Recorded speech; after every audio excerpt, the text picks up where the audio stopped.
A little bit of gasola right there. And if you're all kind of thinking backwards, a few videos ago that maybe on a Maytag series, if you remember, we got the gasola down yonder, gasket sealer, and there's some other good brands. Don't get me wrong, there's some other good brands, but the statement I made in the Maytag series, if you remember, if I was putting this engine together and I didn't have this gasola, I wouldn't put it together until I went over yonder to the big store and got some. But I got it down yonder, I got the gasket on there, I got the gasola on the bottom of that mixer, and these right here are referred to as a mixer. They're also referred to as a carburetor. And I got the gasola on the top right yonder. Y'all see that?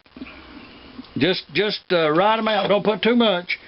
And in yonder, and I put a little bit on the bottom of that venturier, put that right down in there like that. Make sure everything is neat and correct.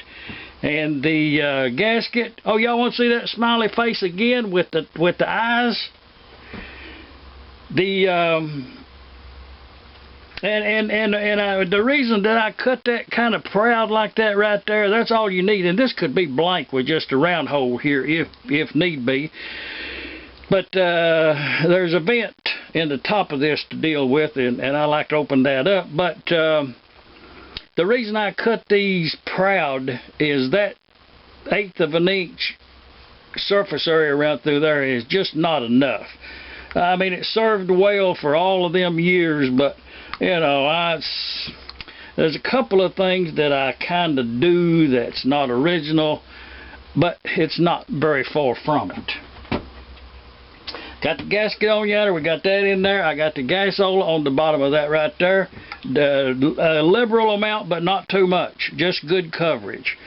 And that will go on there like that right there. Fit down in there. Everything fits good. The nuts, the older ones had a large nut that went on this stud, and you see that I did pre-put them in the other day. And some of them, there's not enough clearance right here on the side of that mixer inlet, and you have to raise up the top. That one went on okay. See, well, that one would too. Some of them you have to raise this up a little bit, put that on there, and then put it down. I'm just bringing it to your attention. This is one of the things that is left off of the engine quite often, but it needs to be there. It's the spark plug war support clamp, and it goes to the back there, straight back.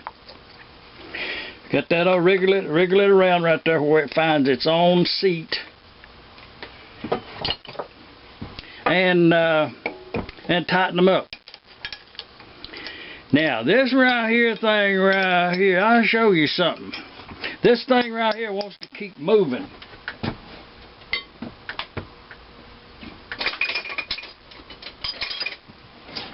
And if you'll find your appropriate size bar to go in there,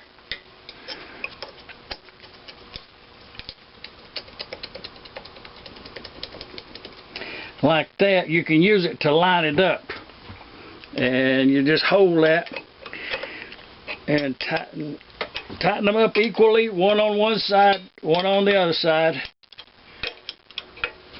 And these mixers here, if you any questions about it here at this time, just go back in some of the videos already uploaded. Oh, there's a bunch of mixer work back there on some of them. They're quite interesting. And tighten that up really good.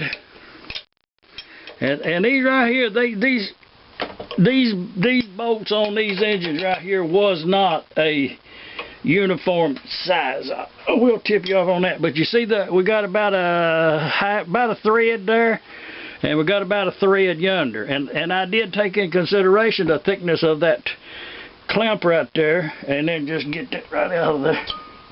Now we've got that's in line yonder, and it's tight, good to go.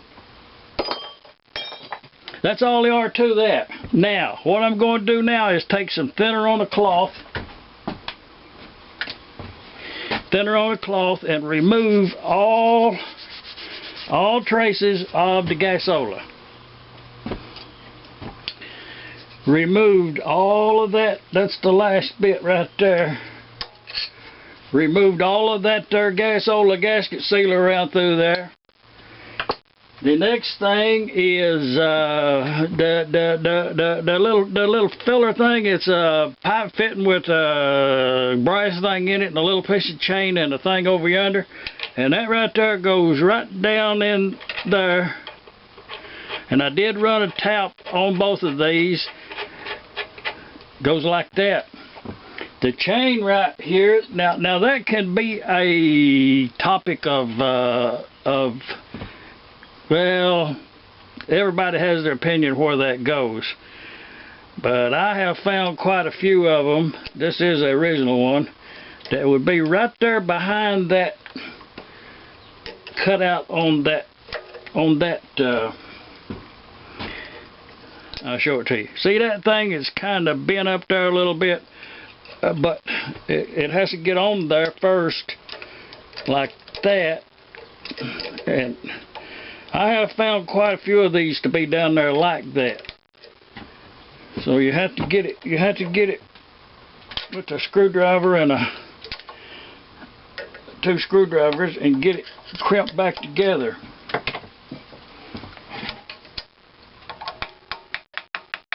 Most of these, that gap in there will be distance sufficient to where that this will be free to move.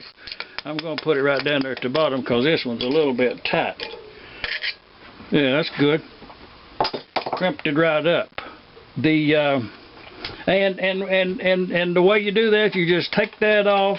When you get ready to start the engine, you take that off, and you put a little gas in there, fill up that reservoir, and you're good to go. Now there's one other thing, and the brass fittings will be, when we get ready to plumb it up for the copper tubing and such, we will put the two brass fittings in here. One of the things not to be neglected is that little vent hole right there. It should be clean and free. It's real important for that vent hole to be there. And you know what I'm going to do with that vent hole, ain't no question about it. Put your little Carter key in there. It's not original, but we're not doing a restoration here. We're building a really good running engine. And by doing all of these things that we're doing to this engine, this is not me. This is just standard engine building practices, such as putting gasket sealer, gaskets, tightening everything to the correct tightness, just things like that. That's not me. That's just standard. That's the choke. It's just standard mechanical practices. Is what we're doing here. Nothing more. Just get that off of right there. Don't want no scratches. I think I've kind of decided on maybe a linseed oil protective coating on this engine. I think we're going to go with linseed oil. Leave a comment.